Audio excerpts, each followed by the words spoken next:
Radio for the masses. Headline edition, July 8, 1947. The Army Air Forces has announced that a flying disc has been found and is now in the possession of the Army. If the game is rigged, change the game. Game changer. I occasionally think how quickly our differences worldwide would vanish if we were facing an alien threat from outside this world. This is Fade to Black with your host, Jimmy Church, on the Game Changer Radio Network. All right, welcome. This is Fade to Black. I am your host, Jimmy Church. Today is Monday, December 12th, 2022. Our guest tonight, Garry Nolan, Dr. Garry P. Nolan. He's with us.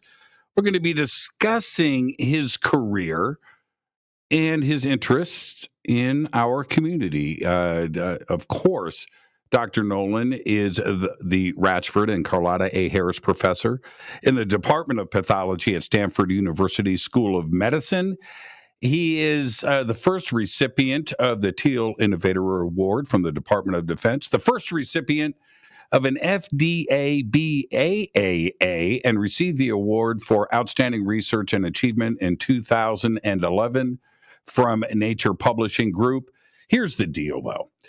His efforts are to enable a deeper understanding of not only the normal immune function, trauma, pathogen, infection, and other inflammatory events, but also detailed substructures of leukemias and solid cancers to enable new understandings that will enable better management of disease and clinical outcomes. But that's not what we're going to be talking about tonight. And I would like to welcome to Fade to Black for the first time, Dr. Garry P. Nolan. Dr. Nolan, can I go with Garry? You can go with Garry. Yeah, I'm going with Garry. Garry, in Germany, it's Professor Herr Doctor. Yeah, right. Well, we can do that too. Before we get started, you get the first-time guest disclaimer. So let's get that out of the way, which is, Garry, it's just you and I sitting on my couch having a conversation as friends, and where the conversation starts, it starts. Where it ends, it ends, but we're going to end as friends. There you go. All right. Now, next time you're on the show, no disclaimer. Oh, you're off. Yeah, that's it. Now, I want to actually get straight to it tonight, and I want to make kind of a general statement really quick. I hope that this conversation doesn't jeopardize what you do over at Stanford or your corporations or sitting on any board of directors anywhere. But you've been talking about this stuff for a very long time, so I think we're in a pretty safe zone. So that being said, let's actually start here. Your name and research has been a part of the UFO community and the research community for a number of years.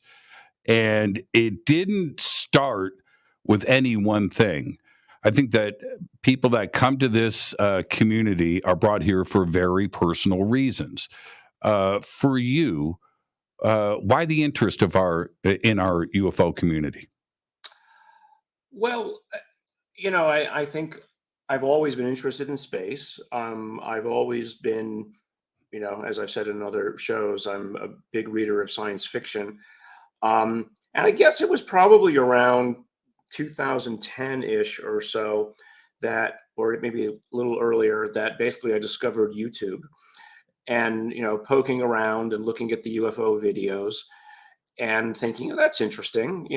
That's an obvious hoax. That's a scam, and et cetera. And actually, I remember finding this one woman in Pennsylvania who was filming things on a regular basis and uploading them. And they were really fascinating. I didn't know what to say about them. And there was another guy up in Washington State, or was it Oregon? No, it was Oregon, who was filming things.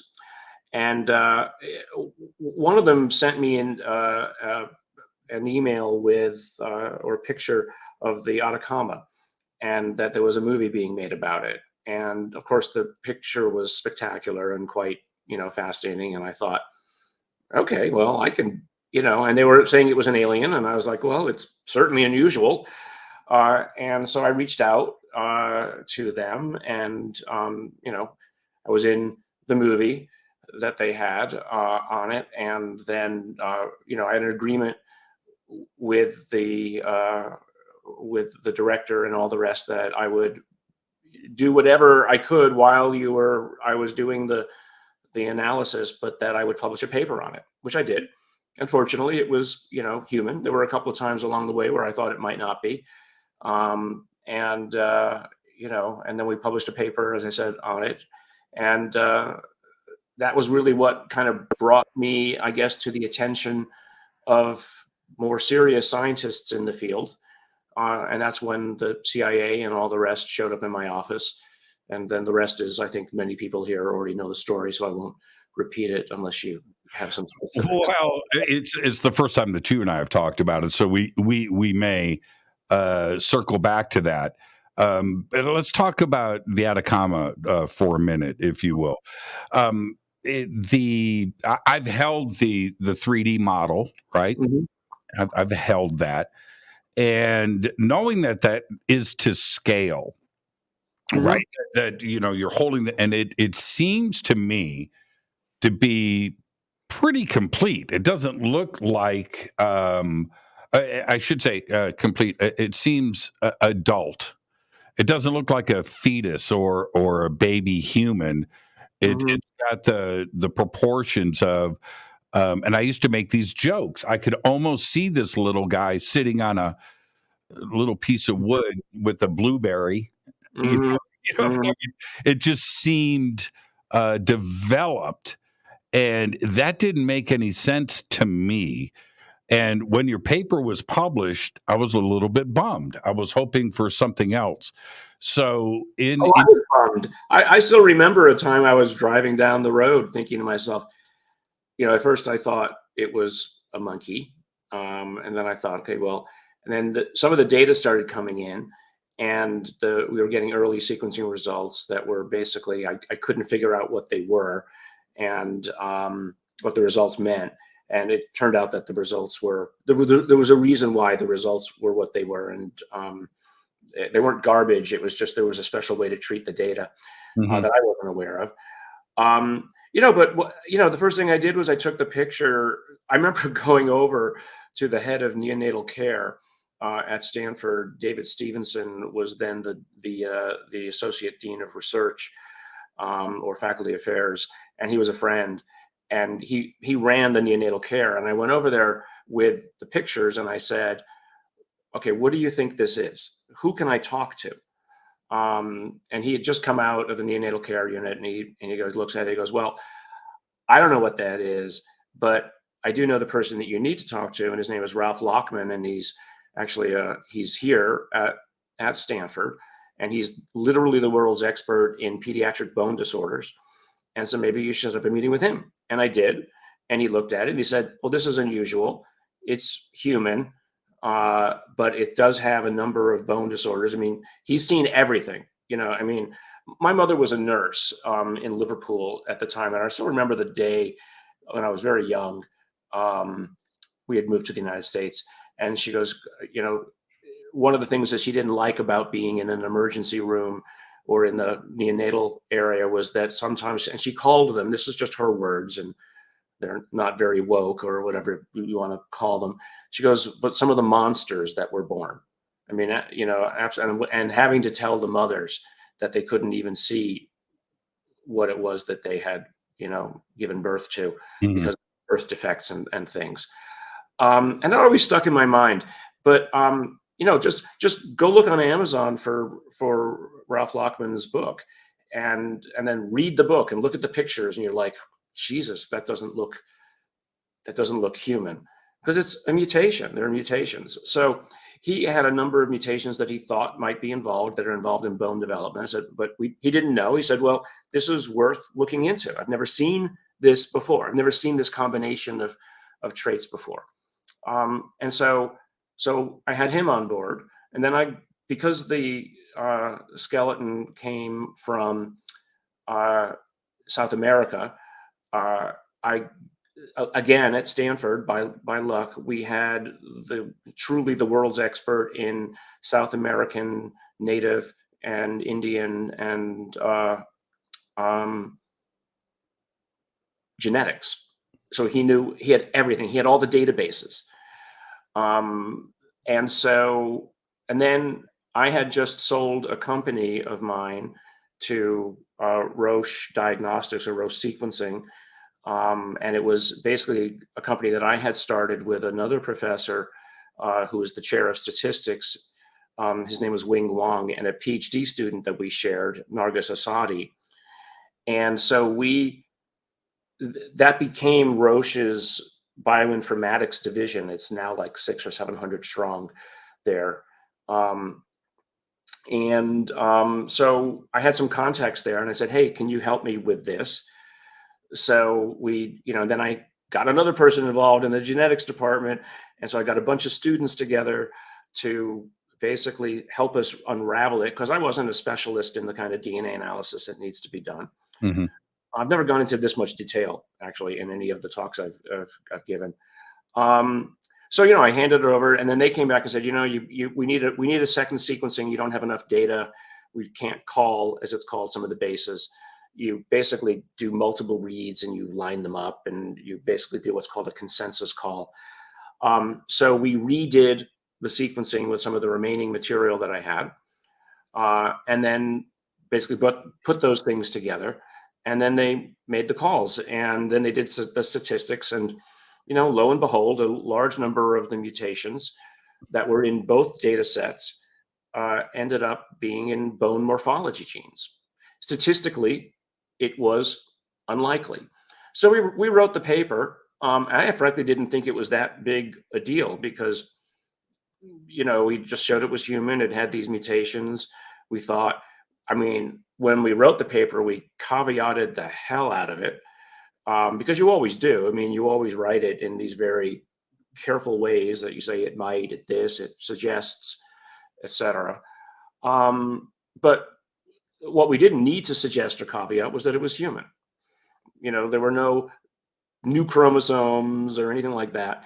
And, moreover, its DNA and the genetics of the DNA placed it smack dab in the middle of the Atacama region genetically. Well, okay. Now let me just suggest this, and especially when we discuss something like some kind of meteorite panspermia, the universe and chemistry and particles and things like that. Aren't we all aliens?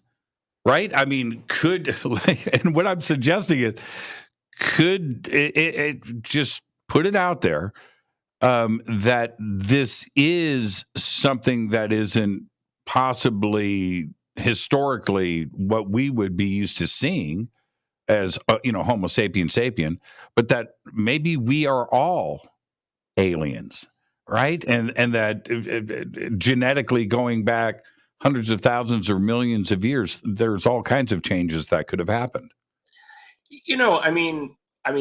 Yes, at one level you can say that we're all, given panspermia, we're all aliens. If you're wanting to change the subject from the Atacama, I'm happy to go off in another direction. But the frank fact is that was, human. And I also showed that another skull that somebody had brought to me, the so-called Star Child skull, Mm-hmm. was human as well. And the owners of that didn't like it, but then somebody else came along and did the analysis and said, yeah, he was right. It is. And it's not a failure to show that something was not what you wanted it to be. It's actually how good science is done, because it's frankly not going to be the most spectacular cases that are going to prove what we might want it to be. It's going to be the stuff that's kind of hidden in the leaves that's going to prove things. And that's what, the best science is always done by finding the thing that everybody else walked right past. If it were easy, if it were low-hanging fruit, we'd already have it. Yeah, that's true. That's true. And I also feel you bring up a really good point that science is too concerned with staying safe and picking the low-hanging fruit instead of thinking outside of the box. I didn't care what it was going to be. I mean, believe me, I would have loved it to have been this, Hmm. something else. I mean, I you know, I, it would have meant a Nobel Prize, right? Can I ask you one question? Let me ask you one question about that little guy. Hmm. Did it walk? No, it was probably a preterm birth. Really? With developed bones in the feet like that? And didn't it have But that was one of the unusual mutations, right? I mean, there are mutations. I forget the name of it. It's and the children survive, and they age quickly. And they look like little old men right? by the time they're 10 or 12. Progeria, I think it's called progeria. Very rare. Very rare. Very rare. And, and when stuff goes wrong, the babies don't make it. I'm sorry. And a lot of what came out later, and I wasn't aware of this, apparently this was actually a relatively well-known specimen in Chile. I got hammered by the anthropology community and the paleontology community, or whatever you want to call them, down there, because they said that I didn't have the right to do it. Yeah, but of course there had been movies made in Chile about it, and they didn't know what it was, and so I go ahead and do it with a tiny piece of bone, and they just had a fit. I understand why, but I also showed that it was human and said, look, it's not a circus, attraction. Let's give it the rightful burial. I didn't realize that actually the original stories, I was blamed for not knowing something in a Spanish movie, showed that it came from a reliquary in a church in an abandoned town. So somebody had buried their child, or put it in not buried it, but put it in a reliquary box. Mm-hmm. And it was taken from there. And so, I wasn't fully aware of some of the story events behind it. And, I think one of the lessons that taught me, and I think it was kind of hammered home by Jacques Vallée and some other work that we've been doing on samples from UFO, not crashes, but UFO events, is that the chain of custody and full story behind something is so important, because you can really get tripped up later on. And, for better or worse, I got tripped up on that, and so, but at the end of the day, I think I did good, or I did well. I think I did good. Okay. Now, I don't have any fancy degrees. Okay. But what I do is I read an awful lot, right? I do a lot of research. And this is one thing that I can't get off of. And this is my own thought process, but you're here. So let me run this by you. When we have meteorites and things land on this planet with basic sugars, that constitute RNA, that's a pretty crazy thing. Mm-hmm. And knowing that is just flying around the universe and bouncing off other planets, that's pretty interesting. And if that is the case, then it would seem to me that particles are particles. It doesn't matter what part of the universe you're in, and they're going to combine certain ways. There isn't an infinite amount of combinations. It's a finite amount of combinations. Therefore, RNA and DNA must be universal. It's certainly universal on this planet, right? Here, right? Everything's got DNA and everything's pretty similar. So based on that, whether you're a banana or a rat or you and I, DNA is DNA. Mm-hmm. So the idea of 2 arms, 2 legs, 10 fingers, right? 10 toes, 2 eyes, stereo vision, stereo hearing, these things, wouldn't that also be universal? I mean, different colors and different things and different heights and different, but would you be surprised if ET stepped off of a flying saucer with a head and 2 arms and 2 legs, or would you expect something different? I would expect something different. I mean, I think that there are, look, my expectations aren't fact, but I don't necessarily see why the human form is the most likely form to house intelligence. And so, you could just as easily have an intelligent octopus from another planet or something that looks like,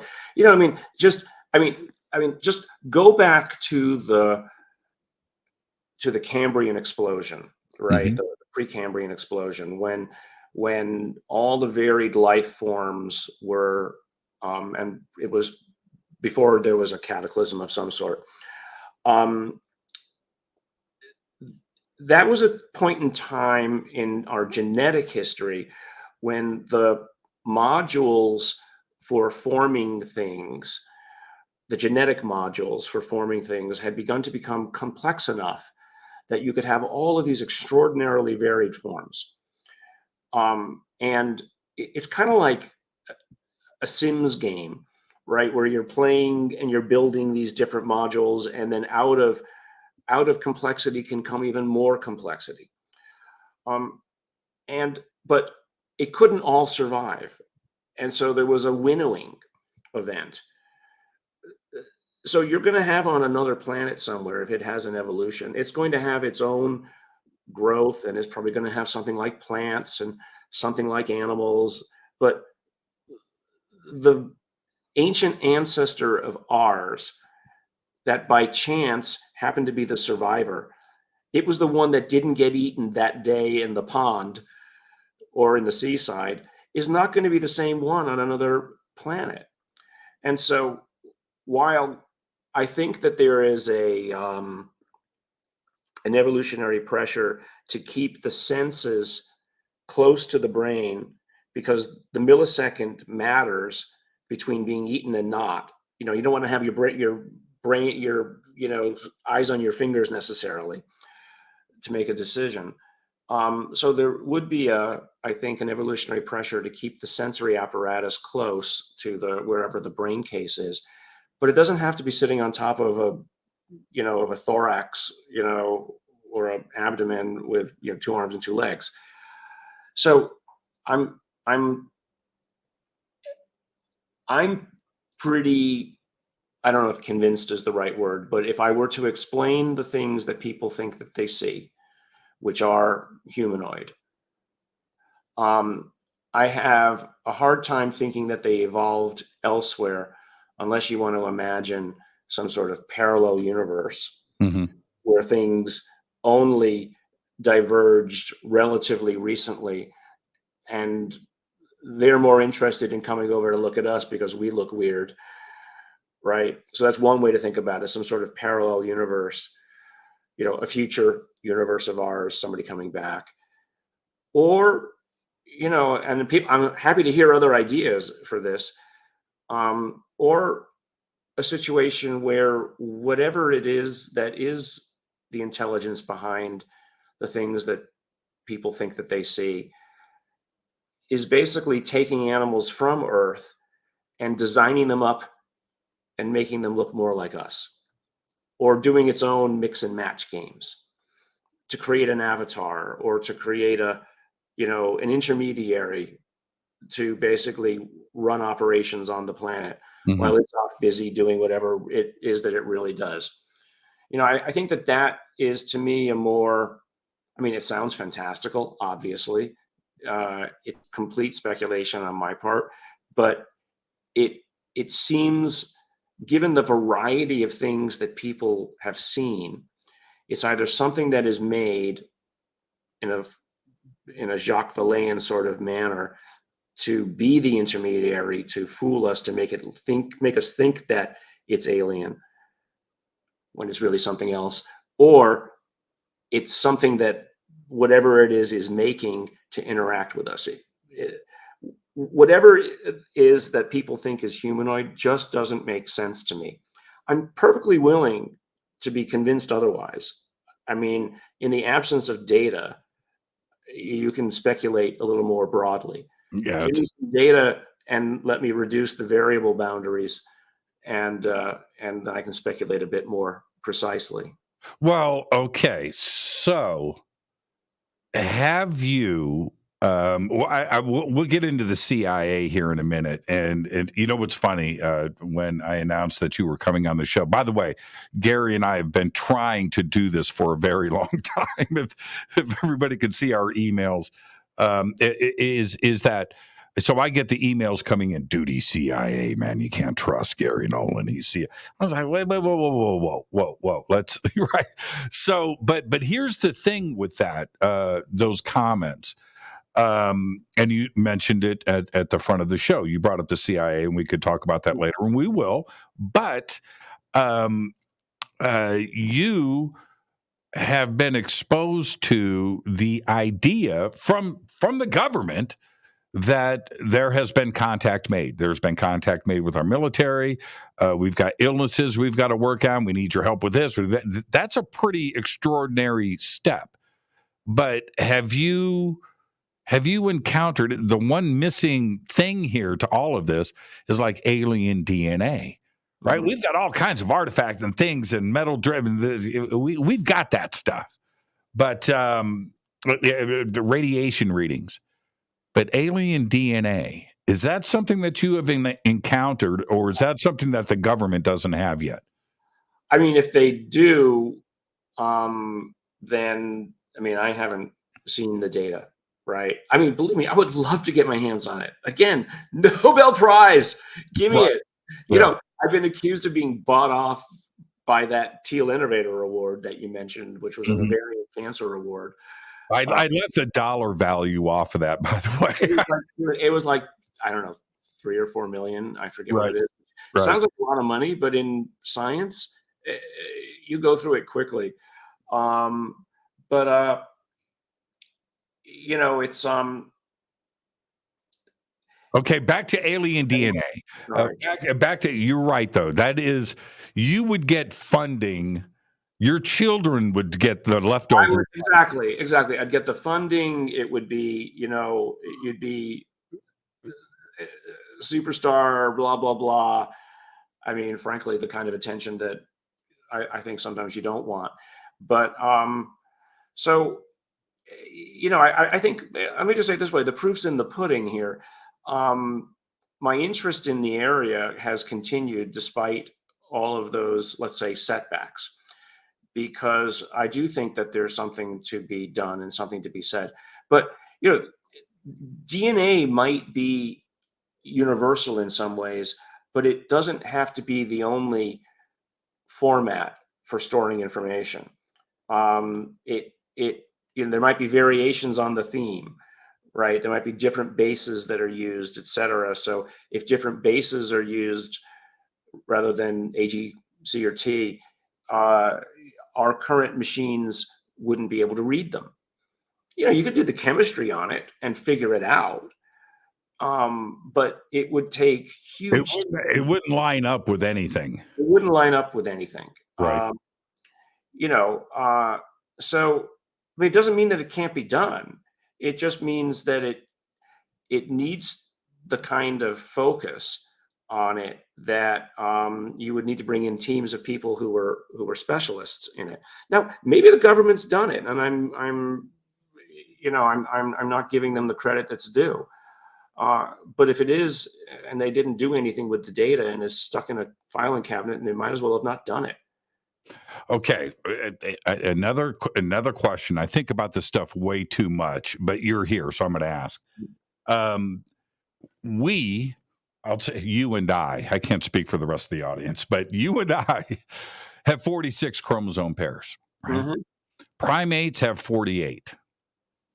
And it seems to me that those two chromosome pairs have a lot of information in it, but that's missing.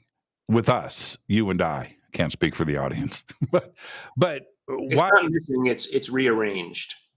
But explain. Well, I know that one chromosome pair was split and removed, and another one was divided into two. Arms were moved around, and whole regions were moved from one place to another. It is, these things happen, but maybe there's some huge chunk of so-called junk DNA that was lost. But it turns out that there's no such really thing as junk DNA. So we didn't get a whole bunch extra from, if you look at the total number of DNA bases in humans and chimpanzees, they're comparable.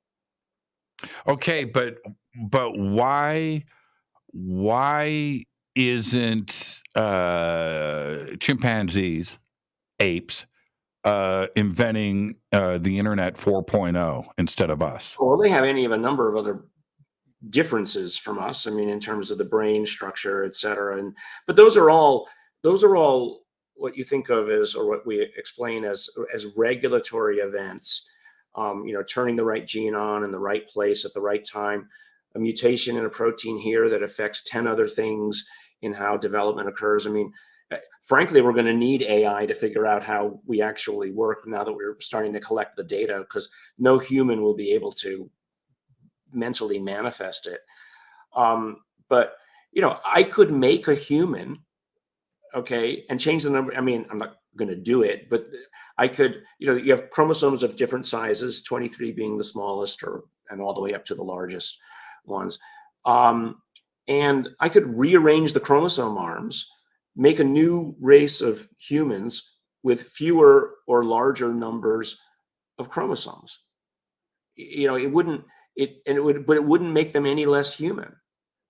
It just would mean that we probably couldn't interbreed with them just by rearranging chromosome arms. And that's which is why we can't breed with chimpanzees. Correct. Now, see, I sound smart, but it's only because you're here. So if we go back, and this is another thing that I just find interesting, and I relate all of this back to ET, by the way. We'll circle back.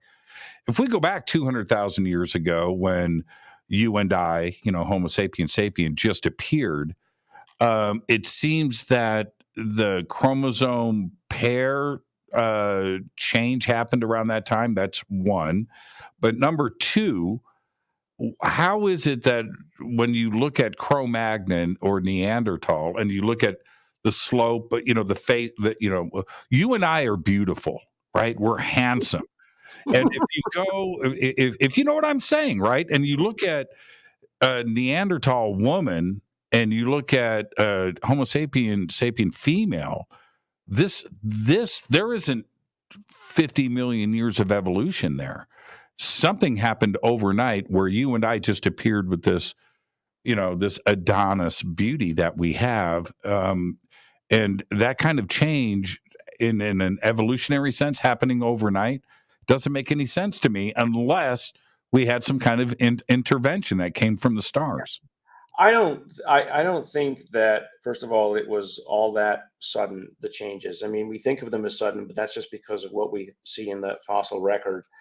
The fact that we find other humans pretty is basically an instinctual. It's sort of like it's in our genes what we think is beautiful. It's like why a dog pays attention to another dog on the street, but and goes all on alert, whereas it doesn't do that for a human that comes around the corner. Right. They kind of do. I've had that. Not the same kind of like, you can see them tense. But so I don't think that the change was anywhere near fast enough to merit any major consideration in terms of intervention, let's say. Compared to Neanderthals, it's just separate. I mean, just look at the human groups on Earth today, right? Everything from the Aborigines to the South American, some of the tribes, to the Pygmies, to Asians are very different than Northern Europeans, and And that's only, frankly, probably within the last 40, 50,000 years. Agreed. Except, can I throw something in there? And I didn't mean to interrupt you. But if we look at Homo erectus, right, and you look at anything in the fossil record from 2 million years ago, and you follow that, and then you look at you and I, Homo sapiens sapien, that was overnight. That I don't see millions of. That's I just don't see that. You're looking for the missing link that people have always been trying to find. I mean, the fossil record has gaps in it. I'm not willing to fill them in with alien intervention. But I've said this in other podcasts. You don't need to use genetic engineering, let's say, or gross intervention with human evolution to affect large changes in human evolution.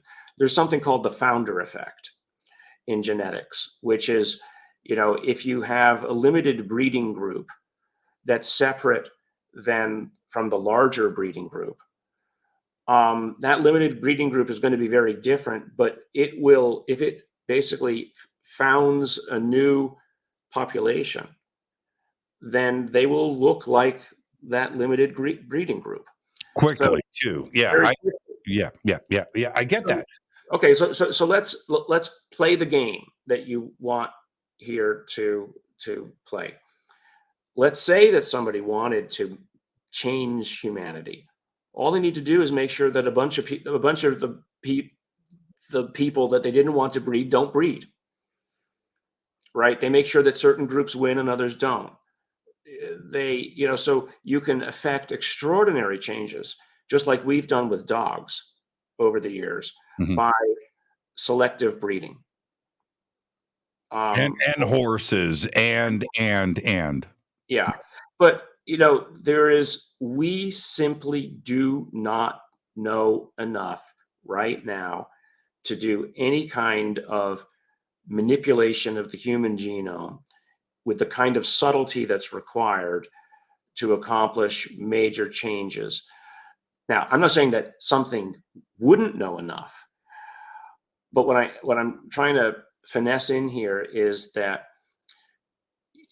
people are looking for like some extraordinary change that is enough to explain why we're so different. I mean, everybody knows the old story.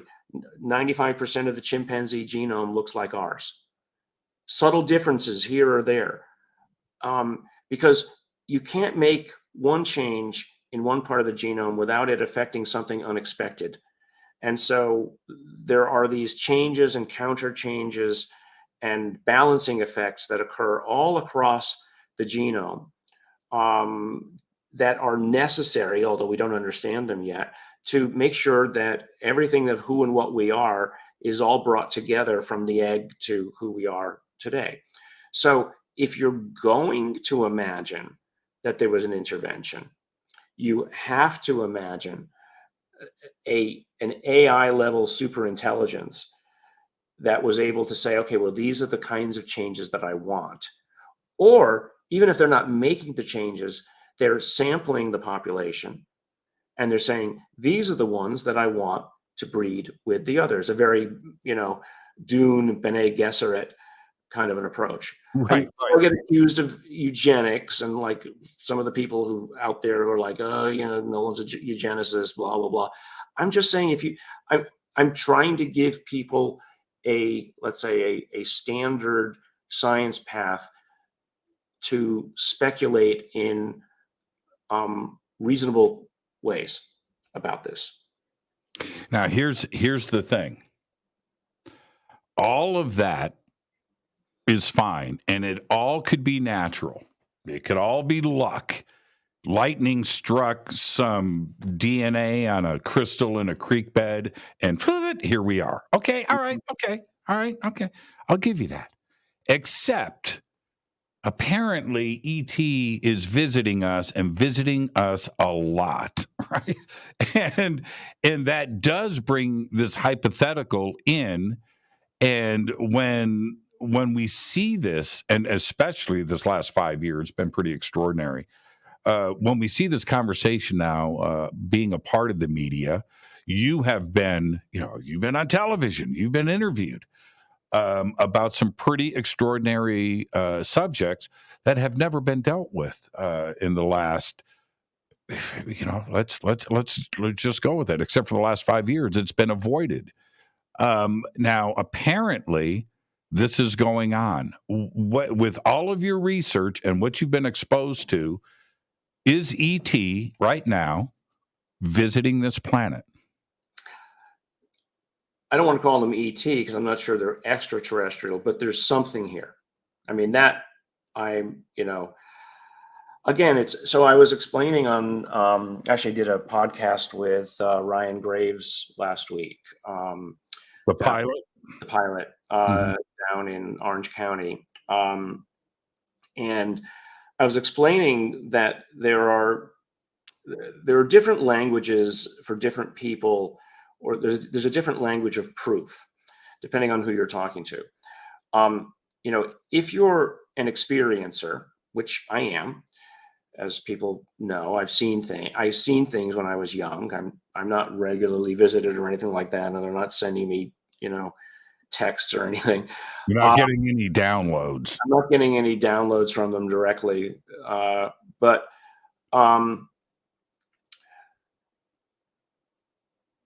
if you're, what was I saying? That I was thinking across several different.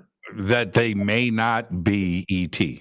Oh yeah. So there's many different explanations for what they might be, and if you just go straight to the extraterrestrial thing, you're going to potentially prove yourself wrong. So that's right. I was talking about standards of proof. If you're an experiencer, the standard of proof is I've seen it and I don't need anybody else to tell me what I saw, right? Especially if it's clear as day, right? You go to the extreme and you stay there. Right. It's like, it's it. I don't need it. I don't need to tell anybody. But from a scientist's standpoint, that's an anecdote, and that's not saying that there's something wrong with the story, or that it didn't happen. It's just an anecdote, and it's not something that I can hand to another scientist to analyze.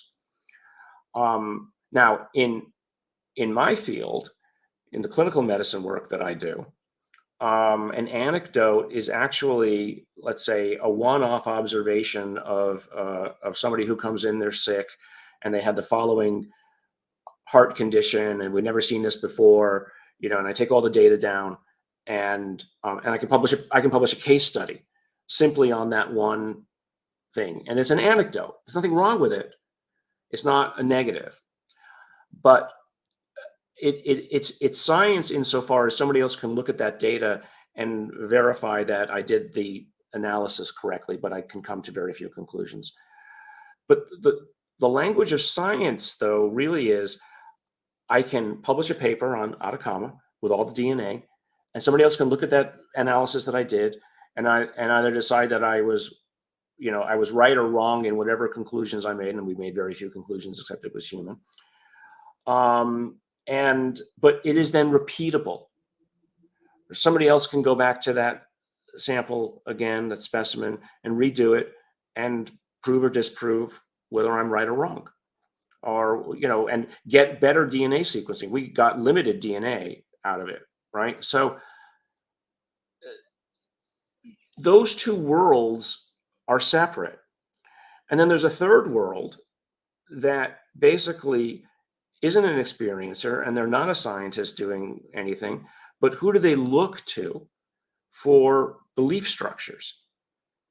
So some of them are perfectly fine listening to the experiencers because it makes sense to them. Yeah. Hey, Garry, can I get you to tilt the camera down? It's slowly moving. Yeah, we're in danger of covering your mouth. Okay. But yeah, you're right, and they are going. It's a journey, and it's also a rabbit hole.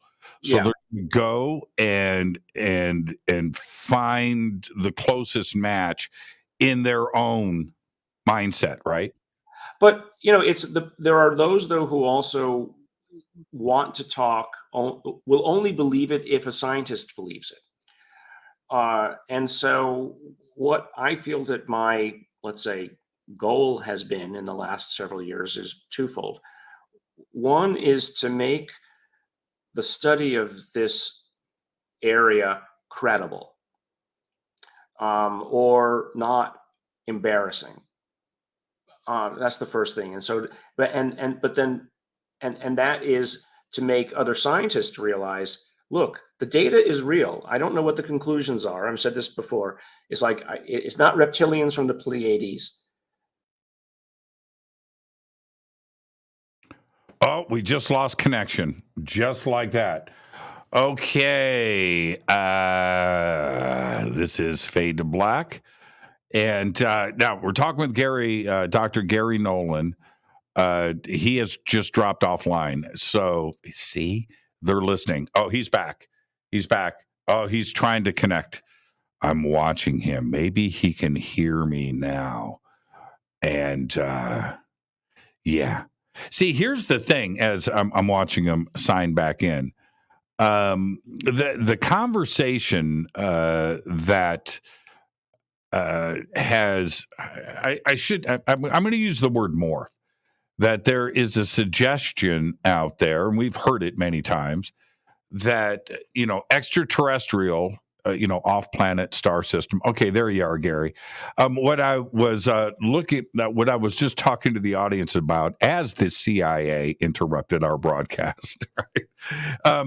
Is that extraterrestrial, extraterrestrial civilization, and ETC, off-planet, interstellar, somewhere out there.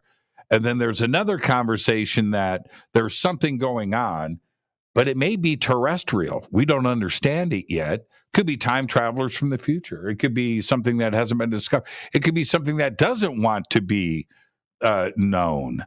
And this is another part of the conversation, isn't it? Oh, hold on, Garry, you're muted. Where are you? Turn your microphone back on. You're on this end. I'll just let you know.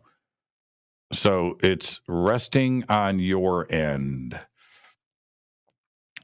Or we could sign. We could sign for the rest of the show. Okay.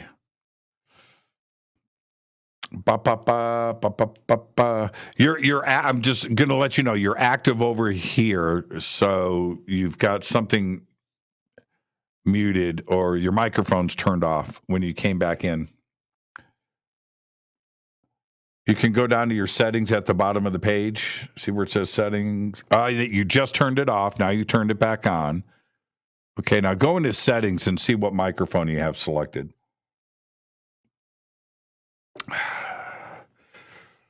See, here's the thing. The audience knows, Garry, after 2,000 shows, I've been through every possible scenario. If in physics, right, it's all about probabilities. I've probabilitied every single version of this show. So let's see. Garry says, hang on. Okay.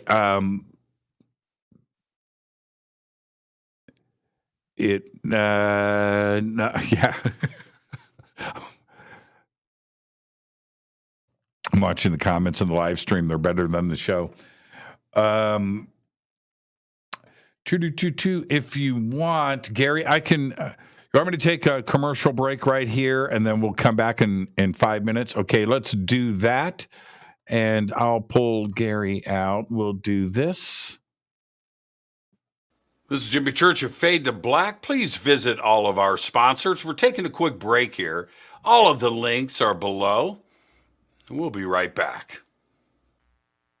Check out Billy Carson's Forbidden Knowledge. ForbiddenKnowledge.com or ForbiddenKnowledge.tv, where you can get access to over 6,000 videos, movies, TV series, exclusive documentaries like The Black Knight Satellite. You can do it all for just $7.77 per month or $77 per year after the 3-day trial, which is also totally free to check out. It's all simple to do. Billy Carson is the best. It's simple. ForbiddenKnowledge.com or ForbiddenKnowledge.tv. That's the number 4BK.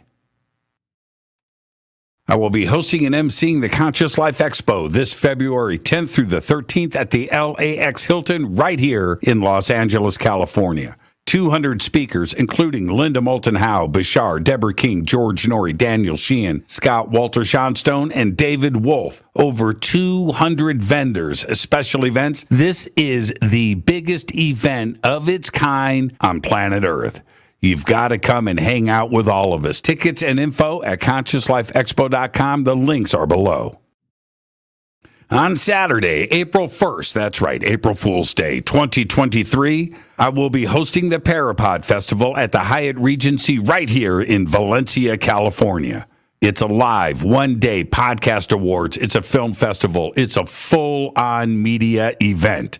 We're going to have sky watching. There's going to be a Lifetime Achievement Award presented to Linda Moulton Howe. Right now, you can submit your podcast, your film, your TV series, any of your paranormal media for consideration. You can do all of that on the links below. For info and tickets, go to parapodfilmfest.com. That's parapodfilmfest.com.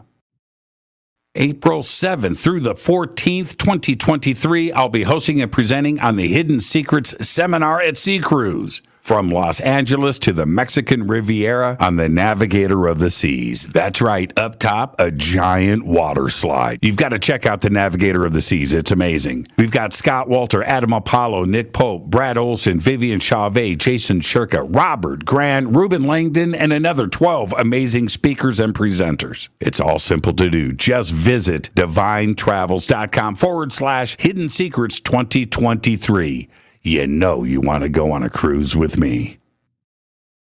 River Moon Coffee, makers of the Fade to Black blend. Truly the best coffee on planet Earth. Just visit rivermoonwellness.com or their Amazon store. It's all simple to do. You can check out the Fade to Black blend, the Game Changer blend, or any of their Black Moon Wellness products. It's the only coffee I drink. It is the best, and it's Doc. Again, rivermoonwellness.com. All right. Welcome back, Fade to Black. I am your host, Jimmy Church. Tonight we have Dr. Garry Nolan with us, and let's see if we've got everything fixed. Garry, how Can you hear doing? me? Oh, perfect. Okay. You look, you know what? You look smarter. I'm just going to let you know. You look smarter. Okay. I don't know what happened. So anyway. Okay. You sound better, and you look smarter. It's all good for the second half of the show. Okay, so what we were talking about is not, that things may not be extraterrestrial, right? Mm-hmm. Or an ETC. There might be something else going on. So let's go back and see if we can follow your track on that. So, and you can tilt the camera again one more time. Just tilt it down. There you go. Oh, perfect. Okay. So, it's and this is hardly my idea. I mean, it's really something that Jacques Vallée has been pushing for a number of years, for which he, earned the heretic amongst heretics title. It just doesn't make sense, right? I mean, how many anecdotes are there of UFOs that land in a farmer's field, and the little guy in a silver suit gets out and he's fixing his darn UFO in the middle of the farmer's field? I mean, and I remember reading some of Jacques' books at the beginning, and I was struck by his use of the term absurd. This is how often he used the term absurd. This is absurd. As an evolutionary biologist, it is absurd to me that they would have 2 arms, 2 legs, and look like us. right? It's just, to me, it just seems out of context. So what that tells you is that, and this is again a term that Jock uses, it's a system of systems. That there's somebody here who's playing an influence game. There's something here. Uh, I mean, that's what I to me, there's more than enough what I would call, in a scientific sense, preliminary data that makes it worth asking the question. Say, okay, well, what is it? This is fascinating. And for certain kinds of scientists, like me, I am absolutely drawn to these kinds of puzzles. I want to understand it. And I think that the explanation, whatever it is going to be fascinating. But it's so, I've used this example. I use this example with my students a lot. There's two kinds of questions you can ask. One is, if the answer is yes, that's fantastic. If the answer is no, you've just wasted all your time. That's the Las Vegas question. And then there's the answer, or there's the question that you can ask that no matter what the answer is, it's interesting. And I call those the Zen questions, right? And you should always try to maneuver your question or ask it in a way that it's interesting no matter what. Now, I think the whole idea that there might or might not be, ET or some sort of intelligence here, is it's more Zen than Las Vegas. Because if it is, then it's game changing. If it isn't, it's disappointing, but still tells us something about the uniqueness of our lives, of life on Earth. And so, therefore, maybe we should spend more time trying to preserve it, since we're so unique. But being an experiencer myself and having seen something, uh, that to me tells me that that it drives me, if you will. Or having other scientists tell me I'm being silly, I'm like, okay, well, I'll prove you wrong. And my career has been made on, I've made a lot of money on people telling me that what I was going to be doing was wrong, and all that did was get me back into the lab to prove that I was right. And so that's, I think, that's at least what drives me, and hopefully it drives a lot of other people. And I know it drives a lot of other people. You know, When you say experiencer, and you say it very fluidly, by the way, you know the esoteric term mhm. as applied in our community. But when you say I'm an experiencer for the audience, what is it that you've experienced? So when I was a paper boy, when I was young, uh, without going into the whole story, it was early in the morning, and I saw a craft go over my head, right, through the trees, and it was like March in Connecticut, so there were no leaves on the trees, and with lights underneath, and I didn't see the ship. I saw the outline of it and the lights, silent. I seen earlier in my life little people in my room, and people are going to laugh and whatever. I don't care, you know. And it would happen. It happened over the course of several weeks, off and on. But then it wasn't until years later that I find out that both of my siblings had similar kinds of experiences. So, you know, okay, maybe we're delusional, and we have the gene for delusion and seeing these things. Fine, it's still an interesting answer, right? It's the Zen question, and it's kind of the same thing that John Mack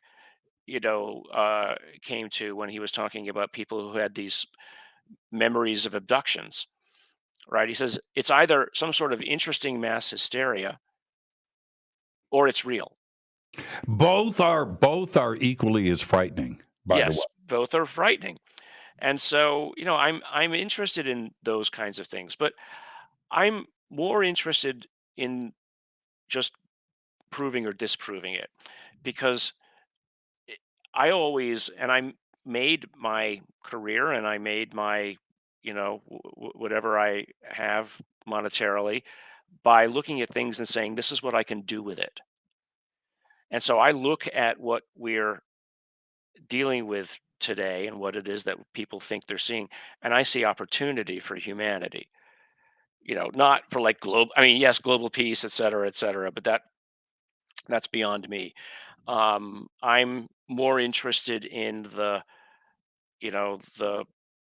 how do we exploit, in the best possible use of the term, how do we exploit the observations, the technology that apparently is there, uh, to better enable things for humans, or let's say, um, even if we don't see we can't get a hold of the technology or understand it, how do we rejigger our understanding of physics to accommodate what we're seeing? And so, in either direction, it expands us. I mean, I had first met Hal Puthoff years ago when he basically took me through his equations. Hal and Eric Davis. It took me through their equations that showed, well, look, we don't know how they do it, but this is how you can basically alter some of the terms of Einstein's equations. I never realized that physics was so malleable. Um, and and this is how you could alter it with just an input of more energy than we previously had assumed was possible. And so I remember actually stepping into an elevator with Hal because we got together for regular meetings with like let's say the invisible college group. And I said, so, okay, they're cheating, aren't they? Somehow they're they're they found a workaround to gaining access to the energy locally, that they don't need to have like a giant extension cord plugged in to do what they're doing. So they've got local control of energy extraction, and then local control and generation of the fields that allow them to do what they're doing. They either have local access to this stuff, or it's being beamed from the 95th dimension somehow, or it's Because it's consciousness. easy. Yeah. Because it's easy. Yeah. And we look at it, it's this big, because we look at it with what we understand today. And Hmm. so when we step into that, we think, no, that's just impossible. It's just no, it's going to be so difficult. It's just crazy. It defies, they, they do it because it's easy. The Yeah. things that we do today would be black magic 100 years ago. I mean, Yeah. utter total black magic. Like, the big announcement, happened Yep. today. The Fusion. fusion, the fusion Yeah. announcement. Yeah. Yeah. Right down the street from you. That's, again, 100 years ago, this is black magic. And, Hmm. and today we're dropping hydrogen pellets into lasers, right? Hmm. and Right. getting more energy out of it than what is going into it, and accomplishing fusion for the first time. That's a really big deal, and it's going to be easy for us eventually. Yeah. 20, 30 years from now when we figure out the tricks. And so, I see it as, or at least the observations people make, and that even if we never truly reverse engineer what they're doing, when you look at a bird and you realize it can fly, for thousands of years, humans decided they wanted to try. Right. And so we see something moving. And so, some people have called these observations breadcrumb trails, that they're basically showing us what can be done. They're not going to give it to us, because you don't give anybody stuff for free. You can give them a technology and they won't understand it. And so what good is that? Then you're dependent on them. And Well, that's so, right. That's right. All you have to do. That's what I love about humans. You just give somebody the idea, mhm, and then you run with it. Just give them the right, idea. Birds flying, right? right. Whatever it may be, give somebody the warp drives. Give Hmm. somebody the idea of that, and then let's see what comes of it. And that's how we got here today. Hmm. Yeah, that's how you progress. So, but I mean, back to what it is and where it's from. I mean, you've probably had guests on who've talked about everything from time travelers to interdimensionals to, you name it. But I mean, just imagine, just for a moment, if there are such things as separate universes or multiverse. So they don't necessarily all track with the same timeline. In fact, the the equations say that there could be universes that are 1 billion years old, to the extent that we're in the same timeline at all, or 100 trillion years old. So give one or more species 100 trillion years, and what could it become? As far as we're concerned, gods. And so maybe they can walk across the dimensions just by mere thought. Maybe that's part of what we're seeing here. I don't Do- know, yeah, but I think it's fun to think about. it is fun to think about, and I used to, and especially when I go back historically, and you go back to Kehoe's books and Hmm. the stuff that was written in the early 50s, and what was being seen in the skies versus, including myself, and what you've seen, what is going on today. It would suggest to me that the idea of an ET sitting in a little flying saucer in a little chair without a Hmm. bed, without a pool, without anything to do for 1 million years going across the universe in a nuts and bolts craft just to arrive here, that doesn't make any sense today, right? Yeah. Because we understand the size of the universe and what is going on a lot better than we used to. That may be, it's just what you're suggesting here, that Well, the travel of in a linear sense, it may be millions of AUs. mhm. Yes, okay, but the time to do it may only take a couple of seconds, and they're not traveling; they're doing Yeah. something else. I always find it almost ridiculous that these so-called mainstream scientists uh, will say, "Oh well, they can't be because the amount of time it takes to get here, based on our physics, is too long." Well, what happens if they have different physics? Yeah, You right. know, Yeah, I mean, where did you come from? right. I would fail you if you said something comparable in a biology context, and I was on your thesis. I would absolutely annihilate you. I wouldn't want to be your student, but I'm nice. I'm nice, but until they've I have gotten angry a few times when people go a little bit like, okay. well, okay. So let's stay on this for a second. Um, I mean, this is part of this is pretty public now, so I'm just going to lay Hmm. it out there pretty directly. The CIA and some Hmm. others, right, Hmm. show up at your office, right, at Hmm. Stanford.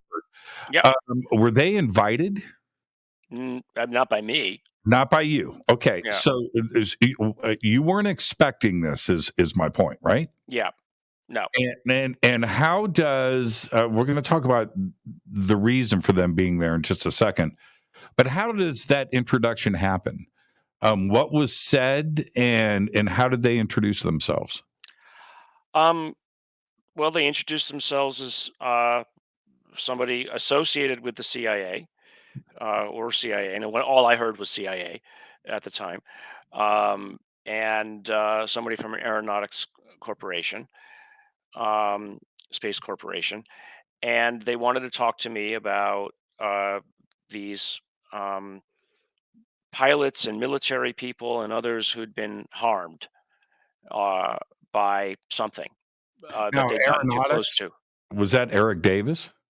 No, It it wasn't. wasn't. Okay, he No, he it works wasn't. for aeronautics today, though, right? Yeah, he works for Aerospace Corporation. Oh, At aerospace. at Okay, the time, he was working with Earth Tech with Hal. right. Um, and I mean, it's no secret who those people were. It was Colm Kelleher and Kit Green, Mm, right? Bigelow Aerospace, and Kit has been with the CIA for a long time. mhm. Um, and uh, and I didn't realize it, but then, and so we had our conversation about what it was that they had seen. or sorry, what they were going to show me, and with the um, with the X-rays and the MRIs and things. But about 2 weeks later, or was it maybe only a week later, I'd gotten a phone call from one of my colleagues saying, "There's this guy Jacques Vallée who's been asking about you, and he wants to meet you." And so we had lunch at the Rosewood um, Hotel, which is at the top of Sand Hill Road in Palo Alto, Menlo Park. And I didn't realize that they were basically working together, and they were kind of triangulating on me to figure out who I was and what they were looking to see if they could basically bring me into their little group of as another scientist willing to, you know, do, think reasonably about the area without going off the reservation in either direction. So Now, uh, I'm assuming it was Kit because yeah, yeah, it was Kit. Yeah, Kit Green. no, Yeah, well, you haven't. Let me finish. Let me ask the sorry, question. sorry. Go ahead. Sorry, I'm, go ahead. I'm assuming it was Kit that said, including somebody that has touched a craft, and the craft was this, and there was that he was talking about Rendlesham, and probably John Burroughs and Jim Peniston. Were you told these things at that time? And No, no, okay, I had no idea about Rendlesham, and I had no idea about any of this stuff. I mean, I might have seen it in a YouTube, or I didn't know sure. John or any of the people at the time.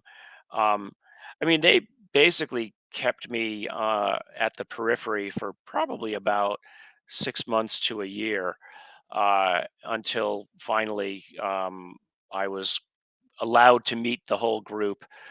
And I happened to be in uh, Austin for some other thing, and I said, "Hey," I called up Hal because I'd been introduced to him, and they wanted me to meet Eric Davis, and that was a really unique meeting with Eric, and I realized, okay, this guy's special in many positive ways. Um, and then I met the rest of the group that were basically in continual contact about it. And I realized as I got invited to the first sort of their more formal meetings, um, that this was the brain trust of ufology, right? The scientific brain trust of ufology. And that was when I started hearing about Skinwalker Ranch and all these things. And I thought to myself, what am I getting myself into? This is, you know, this is mind blowing, and yet they are all completely serious. So at the very least, I'm going to hang around for the ride because this seems interesting. There's a situation that you're exposed to in meeting these guys, and that is, what is it that they really know, or are they chasing answers that they haven't officially, they haven't interviewed ET at Area 51, right, or had lunch in the cafeteria, or they haven't stepped on board of a craft, except for maybe Eric Davis, but stepped on board, Hmm. backwards engineer. No, they're chasing answers, Hmm. and it's one or the other. There's not really a whole gray area there. Either you know or you don't. What was your general feeling of that? Do you think that they were in the no, or that they were still trying to No, I find think that answers? they were, they'd all been shown enough to know that there was a there, but to my knowledge, none of them have ever, apart from some things that Eric have said, Mhm. uh, none of them had been admitted to be in the know, which made me think something interesting.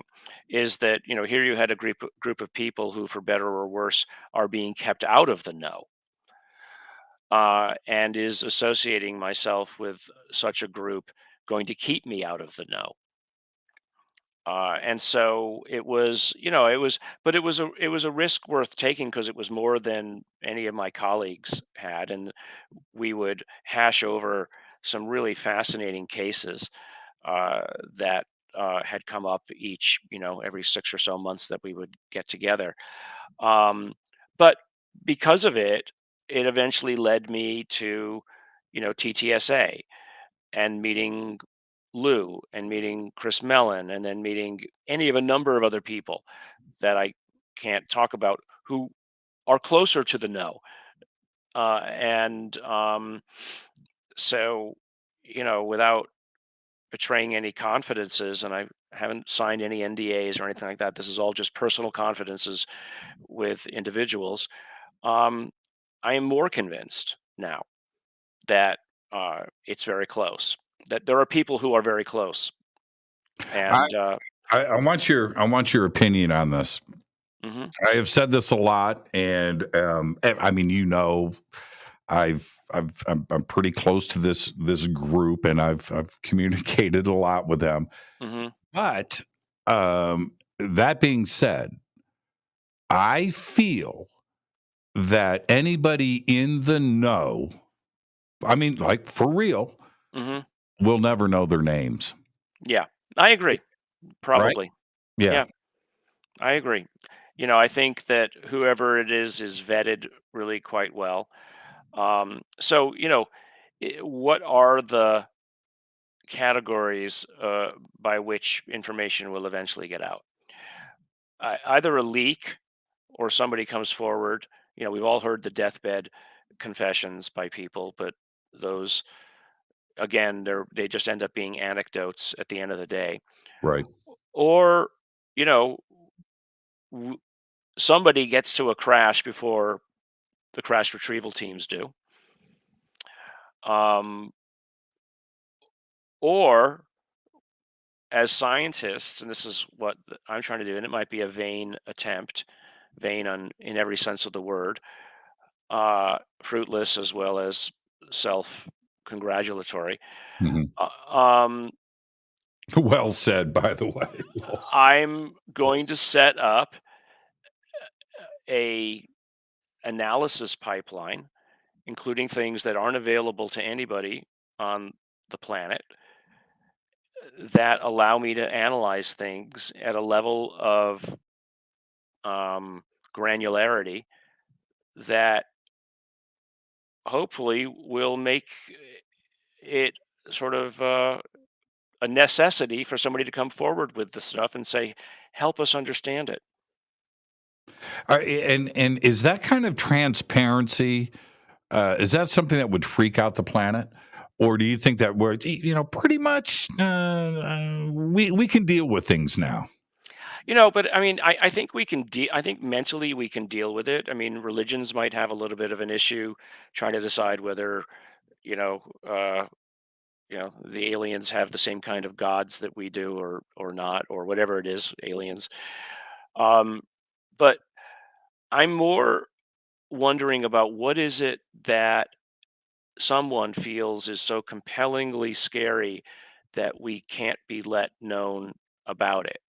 I mean, you can go down a number of nightmare scenarios that I won't repeat here, just because then people say that that's what I think is going on, and I end up chasing myself across the internet forever. Um, it's I mean, just some simple things. If energy at that kind of level is so easy to access, are you giving everybody a nuclear bomb? And if anti-gravity is so easy or could be made available, or travel could be made so easy, what's to stop a terrorist from going out to the asteroid belt and pushing one our way? So, I mean, there are quite reasonable reasons why you might not want that kind of technology to get out. And you say, well, you don't have to give me the technology to tell me that it exists. But the moment that you tell somebody that it exists by virtue of saying that there are ETs or aliens, you basically are saying, okay, well, the next question is, where are their vehicles and how do they do it? And so it's like I get the feeling sometimes that they just don't want to open the door because they know the cascade and the of screaming questions that are next uh, in line.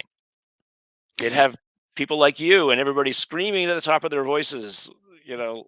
Yeah, sort of. Except, I think that we've seen too much now. Mhm. I think that we're pretty smart. Look, we've only had real science, right, for 300 years, right? Maybe, yeah. Yeah, right. So it's not like we know everything of everything. No, no, we're far from it. But we certainly, in a general sense, as I mean, the basics of the basics, we're pretty smart. I think we Mhm. have a grasp on things where going outside now, Gary, and looking up at the stars just 25 years ago, we were still going, I wonder if there's planets out there. Yeah, I know. 25 years ago. Now we know that every single star everywhere has at Mhm. least one planet. I think Right. we understand that today. And Mhm. that's a huge leap. So the variety of ideas and systems and things, it's nearly infinite. I'm not only with species, but techniques and technologies and how they do it. Some's telepathy. Mhm. Maybe they are traveling at the speed of light in a craft, 1,000 times the speed of light, and they're Mhm. right. And they have, well, okay, that's what they do. I don't know, but the variety, right, and Mhm. versus what we see here and what we've seen over the last 75 years, it seems like everything's been a little bit different. We Mhm. haven't seen a consistent single species visiting this planet. It's all kinds Right. of craft. Well, that's what I find, I also find that interesting, that there's so many different things that are observed, which either fits into Jacques' model of the system of systems, or, I mean, look, if you're going to imagine one other universe, why not a thousand other universes? Right. And if you're going to imagine one other species, why not 10,000 other species? Trillion species. Yes. A- Yes. And Yes. so, Yes. the next question is, well, why are they bothering with us? Well, I don't think they necessarily are bothering with us. I think, if maybe we're just like a pit stop, or maybe there's some reason to stop us from killing ourselves, or maybe we're a zoo. I don't know. Maybe we're a resource of some kind. I don't know. I would like to figure it out if I could. I don't. I mean, I'm going to be 62 in like 3 weeks, and I don't expect by the end of whatever existence this is that I will have all of the answers. But why not have fun trying? I mean, to me, having succeeded in my main business gives me the latitude in my, let's say, elder years to do whatever I want. And why should anybody be mad at me for even trying? I mean, some of the stuff I get from some of my colleagues is like, well, why are you doing this? You could be doing X, Y, Z. Yeah, yeah. Well, you're doing that. Why? Why do I need to do that? And look at you. You look like hell. Right. You know. Yep. You Yep. spend every freaking day in the lab worrying about your next grant, and I'm having the time of my friggin' life. I mean, I went down to see Ryan in and he was hanging out with some really fun people, and we got to drive around in some amazing cars that I would normally not let anybody drive like that, except it was Ryan. So if he can drive a fighter pilot thing, he can handle what we were driving around in. um I've just met some of the most fun and extraordinary people. And what did it do? It actually linked me up eventually with the Galileo project and Avi. And there's another scientist who runs a big mass spectrometry company called Bruker, and who I knew previous to all of this, who funded some of Avi's Galileo project. And now he and Avi have set up a company called the Copernicus Space Corporation, which I tweeted about the other day. And it's got like major astrophysicists and actually a good friend of mine, George Church, a very famous genomicist. We're now all on the SSAB, the Strategic and Scientific Advisory Board. And what are they doing? Building zillions of tiny space probes and going to send them out around our solar system to explore. Now, I mean, now I talked to Avi about this, and when I say I did not in an interview, over dinner, okay, mhm, and this is excuse me, this is what I find extraordinary with that is everybody seems to have issues with who or what may be visiting us. mhm. Space probes is the tic tac, it is scientific. And what is it, Garry, that we want to do and we are doing here ourselves? We're looking for exoplanets. We're sending out probes. We're figuring out different ways for small satellites to reach other star systems, and solar sails and different. This is we are exploring.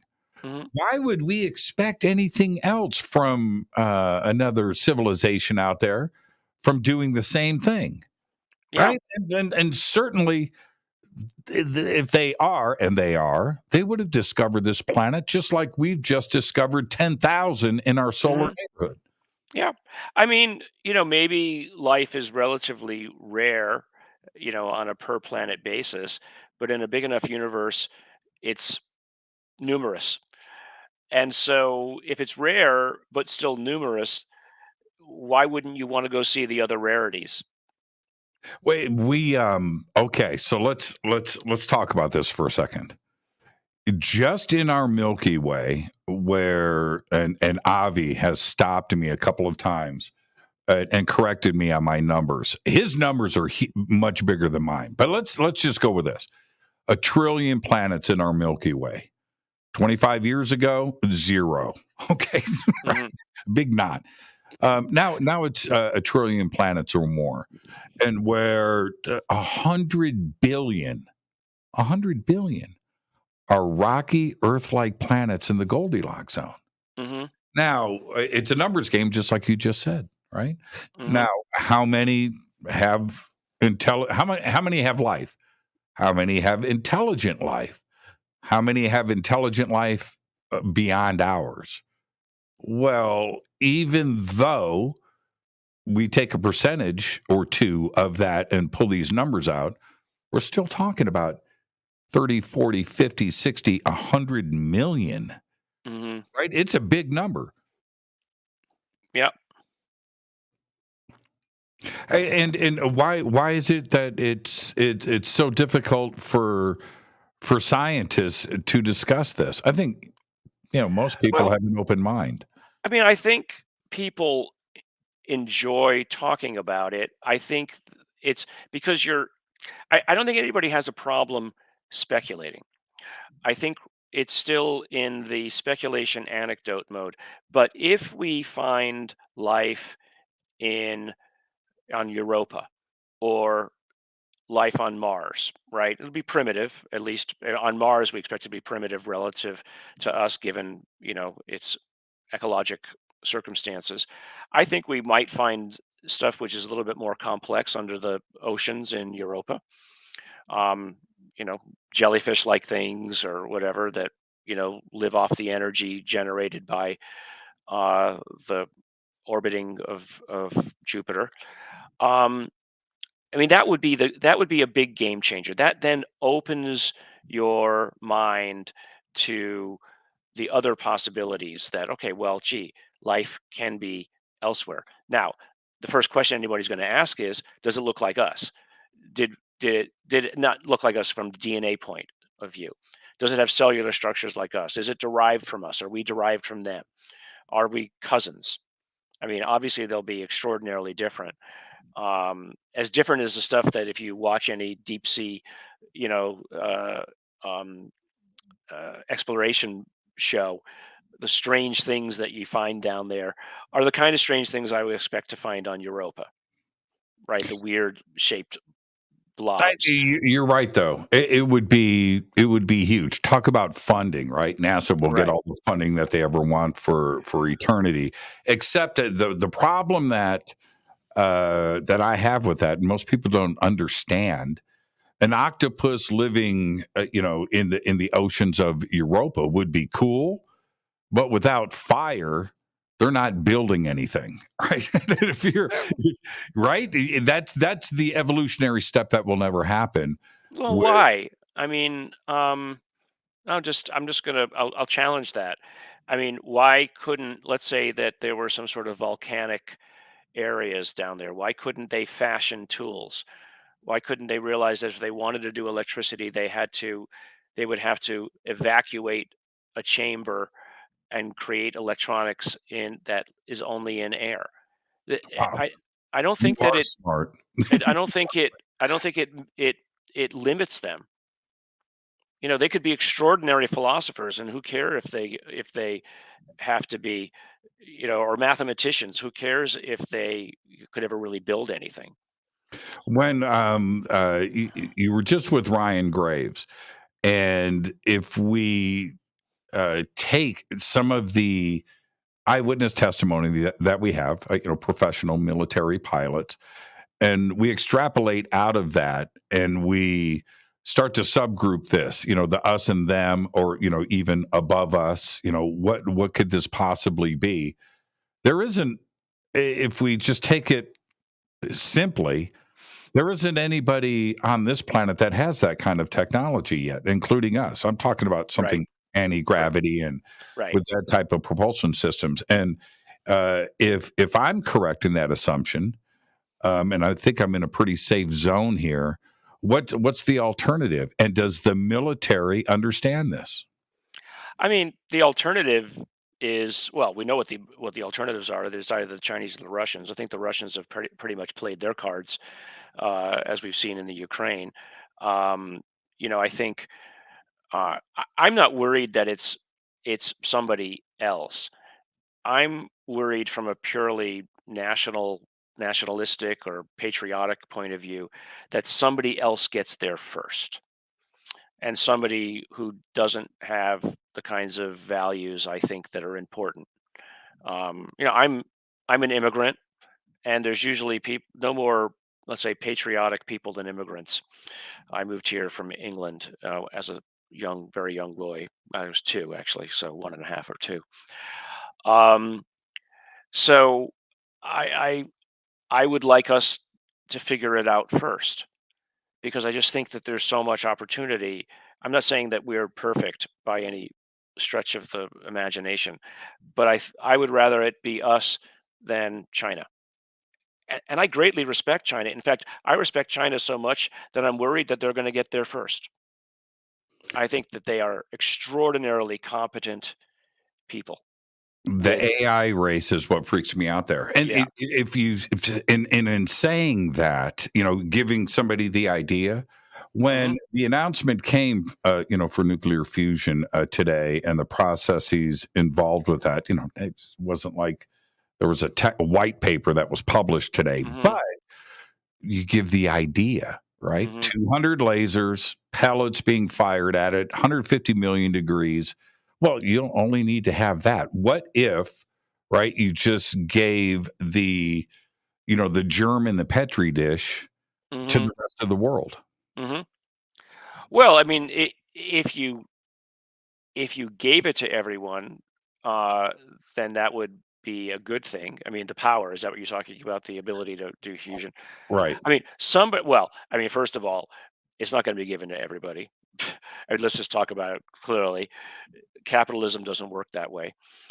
Somebody's going to make a lot of money off of it, for better or worse.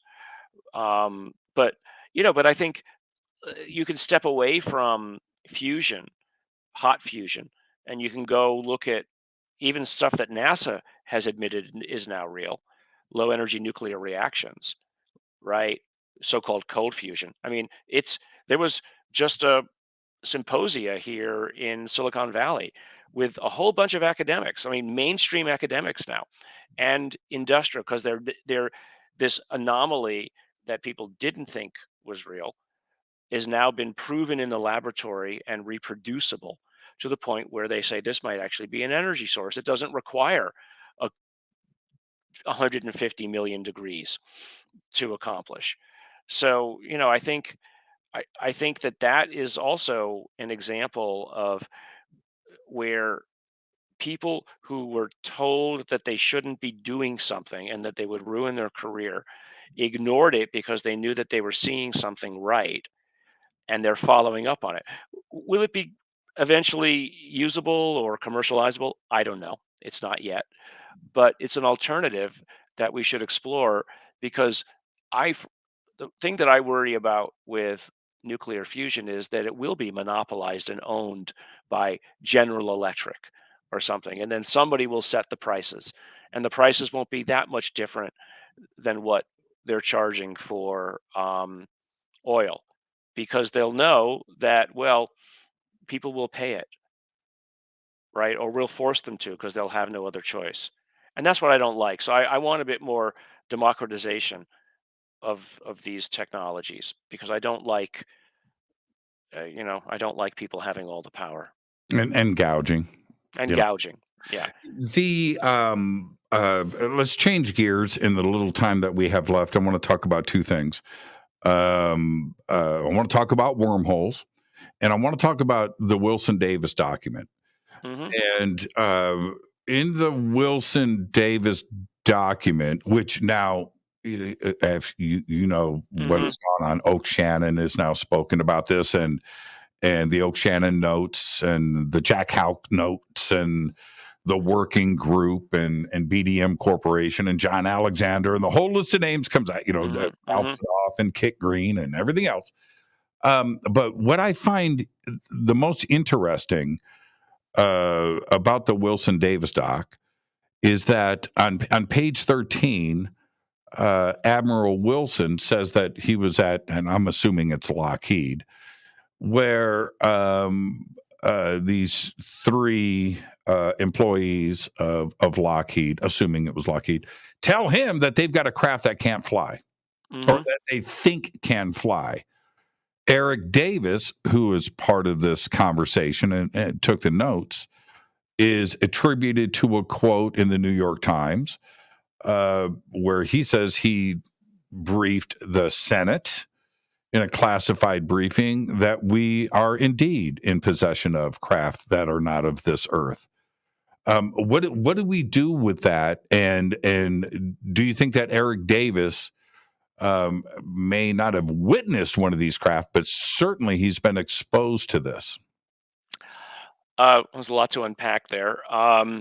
So, I think the Wilson Davis document is real insofar as Eric was reporting something and an event that happened. Okay.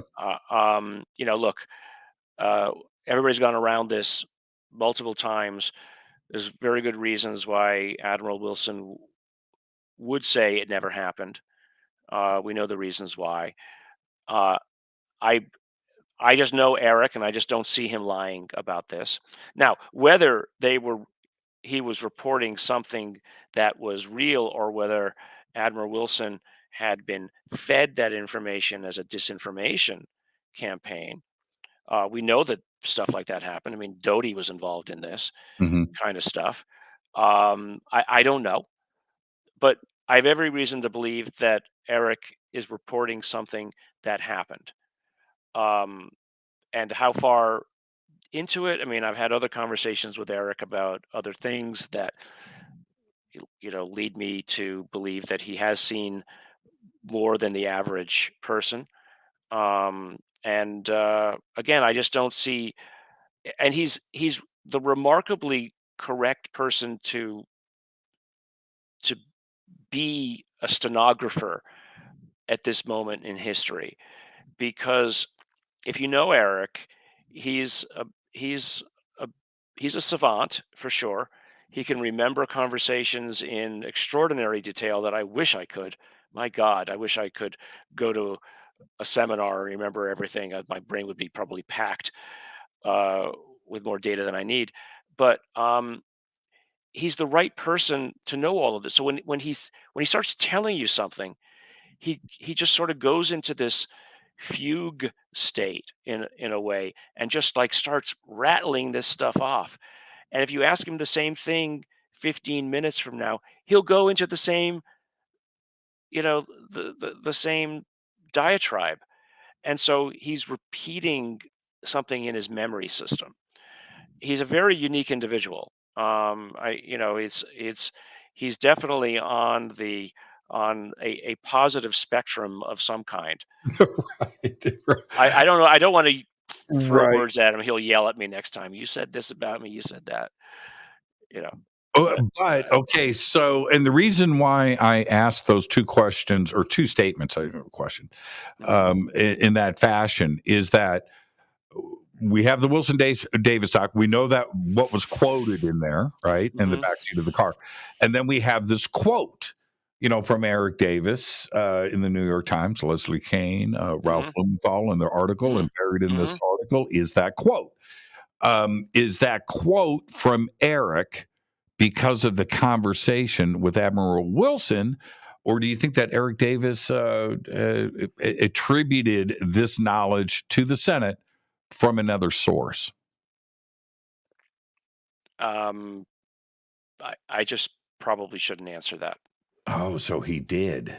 So he's got multiple sources of information. Mm. Do you and you can stay poker faced on this? I'm very bad at poker. Is what do you believe?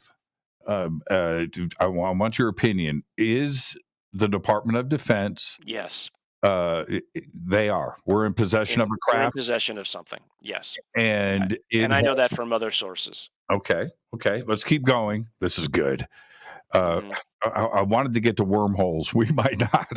And that this is now in corporate hands, right? In the private sector, away from the Pentagon for those reasons. Now there isn't a way to be connected to it, and that research can stay independent of the government and spending. Right, or they can continue to ask for money to further explore it under the guise of other kinds of research that is ongoing. Well I mean, said. look, I know how to write grants to, you know, I can write a grant for a given purpose, but my long-term goal might be something else. But I will write something that is completely mainstream and credible, even if the underlying objective somebody would think is incredible or impossible.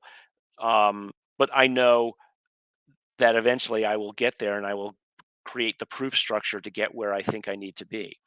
I mean, I've been doing this with the brain research that we're doing around the caudate putamen. That I have some ideas about how this area of the brain operates and how something might interact with us through this area of the brain. But I can't jump right to that because it would just be I'd be laughed out of committee, and rightly so. But there's all kinds of mainstream things that I can do that are setting me up to do that analysis in the long term. And so that's one way that in some of these crash retrievals you can do it. Or this stuff, it's like the dragon's gold. You hoard it because you have it and because you can, not because you necessarily know what to do with it. And you certainly don't want to give it to anybody else because you don't want to give it away. And I've seen these kinds of personality types in science all the time. Mhm. It's if you've got something, and let's say the people who are running the program have died, and now you're left holding the bag, and you don't know what to do with it, and you realize that if you let it out, it could mean the downfall of your company Or civilization. or civilization or something like that. And so, Right. or there's some group that's controlling it and knows where all the pieces are, and they're keeping a lid on it. I don't know. It's just I mean, every day I you know not every day, but I get these tidbits of information that are just like, okay, that's another piece of the puzzle. That's interesting. Would you, and I want you to be very candid here, if you were doing research, laboratory setting, on whatever materials, telepathy, ET wormhole, whatever, and you suddenly are in the measurement phase and you repeat it, and this is the game changer, do you go public? I don't immediately go public. I basically get it validated through I'm saying you the validate, peer. you Oh yeah. you Oh repeat yeah. it. You repeat it and you get it published. You get it published. I you know, I don't do science by press release. It's just, I played that game with the Atacama, and it was a disaster. I ended up chasing my half thought out ideas for years because I was just speculating, but others in the lay public don't understand that speculation does not equal conclusion. And so it you can still you might publish with no conclusions, but at least you have the armor of having gone through the peer review process to say, look, I did what's right. I worked the process. But look, if it's a really game changing conclusion or even data, it will get published. I mean, I know the editors of the major journals. I've published in the major journals, Nature and Science and Cell several times. Those are the three big ones. I can call them up and have a conversation. And if they don't want to publish it, I'll find a secondary journal that will. There's always a journal that's willing to step out there and do it. But it's got to be a serious journal, though. That's at least my point of view. It can't be online only. I'm just kidding. Just kidding. No, no, no. It Yeah. can't be Twitter, even though Musk is going to allow us to have 4,000 characters next. Apparently, Right. what a disaster that's going to be. Who wants to read all that? Um, and it's I have the conversations I've had with the people who've asked me to help have always premised on, as long as it's not a national security issue, I get to publish, right? They nod their head like the bad guy in Aliens, telling Sigourney Weaver, "Oh yeah, it's fine. Yeah, don't worry. Yeah, we're not going to bring them back. We're going to kill them. Everything's okay. Everything's okay. Don't worry."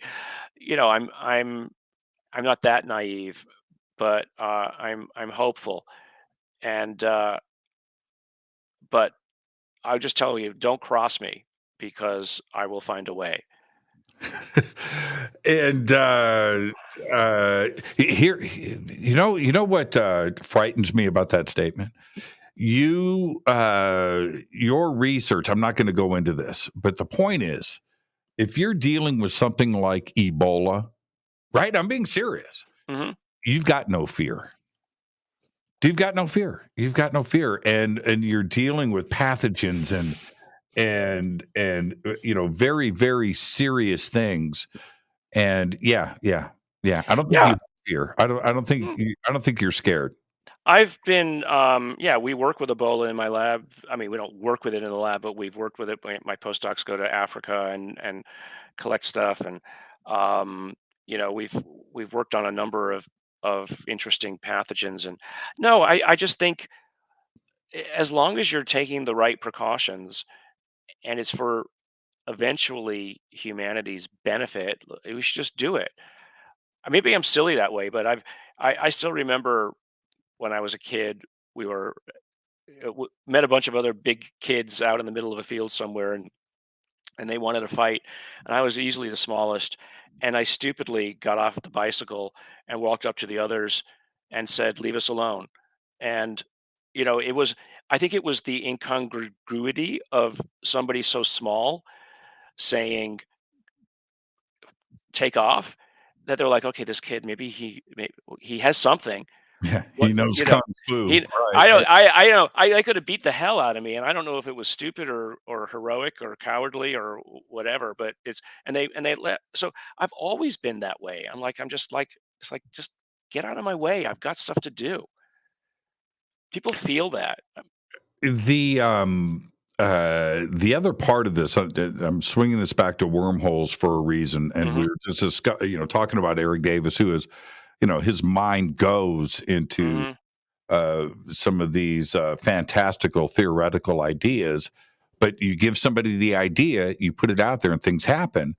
And when you go with the Einstein-Rosen bridge and the pursuit of this, where whether it's in movies or science fiction or in books, wormholes has always been out there.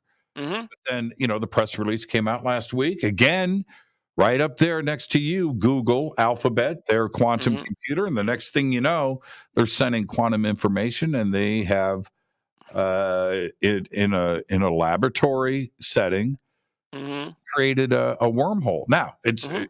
they didn't they didn't teleport mice, Hmm. but they did teleport quantum information for the Right. first time. Pretty Hmm. incredible. Yeah. I often wonder about, you know, when you talk about like science fiction, these stories all, these ideas started in science and then they ended up in science fiction, usually by actually physicists who write science fiction. Mhm. Some of the best of the science fiction writers have been physicists. Um, I wonder how much of that is kind of backwards information transfer from the future, right? That what they're picking up is they're actually seeing a future. They get a flash and then they turn it into a story. How put-offs instantaneous data information transfer from remote viewing, and but they get that as an idea from the future, and then they turn it into a story. And now we believe that science fiction writes the future, but maybe the future wrote the science fiction. Isn't that what Da Vinci did? Right? Yeah, yeah. Yeah. I think that there are, again, no proof of it, but it sort of feels like sometimes we're in a bit of a time loop, that people who are so-called prescient or visionaries truly are seeing a vision. They are capturing information from that future. And so we're sort of like it's almost like maybe we're being led by ourselves along a future path of discovery. And so wormholes, being one of them. You know, I don't know. Well, okay. So when we'll end on this. It's put off and others, right? That whole Oh, yeah. Stanford, that craziness that was going on up there at SRI that you're a part of, which I love, is to the understanding of remote viewing and something like Hmm. this happening in real time. Isn't that really just entanglement or some form of that? Physics is certainly at square with this. Yeah, I mean, I don't know. I mean, unfortunately, the term quantum is this giant bucket that everybody pours every lack of understanding, into. So but that's just this decades or centuries, understanding Word, of things. word. Um, I think there is information transfer of some kind, which is why I've been studying the brain stuff. I mean, I did a remote viewing with Ed May, who's really an unsung hero in many ways in the area of remote viewing. He took over after Hal, but he has written some beautiful books filled with scientific studies on the matter. I did one with him, and it shocked me. It shocked me to the point of belief. Is that the right word? Or it's like, wow, either he showed me something and he flashed something at me that caused me to know what it was that he was going to show me 10 minutes from now or whatever. But the flashes that I got in my mind were so unique and different that I'm like, okay, there is an information transfer system here that needs to be understood. And that all swung around the caudate putamen work that I'd been doing with Hal and Kit and them. So again, it's like I think there's something here, but where and how? And I rather than just writing about it or redoing the studies, I want to understand the the physics of it. I want to understand where in the brain it might happen and how information from over there gets over here. Because whether it's a wormhole or entanglement or some other process we've yet to understand, human consciousness can appreciate things that it. I knew Whenever you I were gonna use the C word. Okay, so let's. We're at the end of the show. The word consciousness in the scientific world, because of measurement and repeatability, and consciousness theoretically not being able to be measured, but we all know we can talk and laugh and think and Mhm. contemplate and ponder that consciousness is a real thing. Why is it that science doesn't want to discuss this, and physicists, and then move this into something else that may be there with information transfer? I think they are. It's this is one of those Kuhnian moments, the Kuhnian revolutions, where the anomalies have built up so high that the edifice of current understanding it's about to fall on top of it. Right. And so, you do find physicists talking about it all the time. I mean, who's that psychiatrist or psychologist? Ronald Hoffman, is that his name? Yeah, yeah, yeah. Who also seems to know an extraordinary amount of physics. He does a very good job in one of his books talking about the physicists who deal with this notion of consciousness and how the universe doesn't happen unless you look at it. Yeah, they dip their toe in it though. Yeah, They don't cross the line. But yeah. you're right though. Consciousness and the hard sciences and physics. They are though that edifice is they are about to collide head on, whether hmm they want to or not. So I'm interested. Where I can do work on it is we're getting the brain structures of people who have let's say extraordinary abilities, and then we'll look at the genetics of them. And then the genetics will point to proteins or processes in the brain that perhaps are a part of whatever, as I've called it, the antenna, right? I mean, all speculation, and I don't care what anybody thinks. I'm having fun. I think it's there. I'm just going to do it because I can. I can see a path to proving or disproving it. So why not? At the end of Brian Greene's latest book, "The End of Time" or whatever it's called, he does the same thing. He spends the latter quarter of the book. I was going to say half quarter of the book. He's dealing with a couple of 100 trillion years in the future of hmm what is left in the universe. And this is what he says, without saying the C word, Gary. He said, all that's going to be left is thought. hmm Now, wow, whoa, what? It's like hmm he's trying to say consciousness, but he, hmm he can't hmm without offending the world of science. But he said, thinking, thinking hmm is going to continue. Right. And there's going to be clouds of thought. Well, I mean, we talked about it before. I mean, so you have a trillion-year-old parallel universe that has only got thought left, and so what does it have to do? Maybe it goes out and explores other universes. And creates us. hmm I'm Yeah, being very. Is yeah. that without going fully spiritual? hmm But is that the God? Is that the answer that we've all been, chasing down? Maybe I don't even know where to begin with it. I Again, I find it fascinating. I Me mean, too. and why not try to wrap it with scientific terminology, not because science is necessary to understand it, but because so much of society, at least today, requires science to nod their head or explain it. They wait for that, agreement that, well, let's do it. I mean, that's what I'm trained at. So that's how I'm going to do it. So, to the extent that I can bring that to other people, or teach other people how to think that way, I mean, that's just playing the role of a professor, I guess.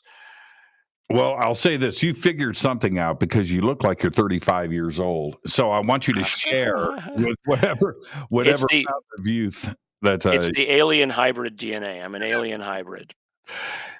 Dr. Garry Nolan. Thank you so much, my friend. Great conversation. I look forward to the next time we get together. Thanks so much. It was really enjoyable. You're the best, Garry. Thank you so much. Be safe out there. Will do. Garry Nolan. A great conversation. We've been setting this up for a very, very long time, and it was all that. So thank you so much, Garry. I've got to get out of here. We just went pole to pole, bumper to bumper. This is Fade to Black. I'm your host, Jimmy Church. And tomorrow night, Ruben Langdon is here. We're going to be talking about channeling. That's right. That is tomorrow night.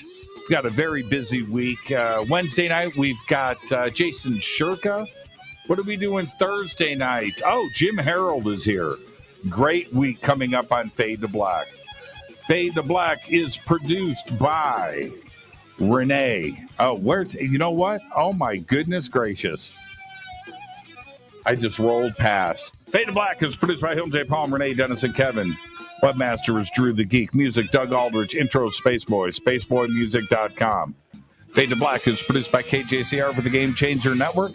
This broadcast is owned and copyrighted 2022 by Fade to Black and the Game Changer Network, Inc.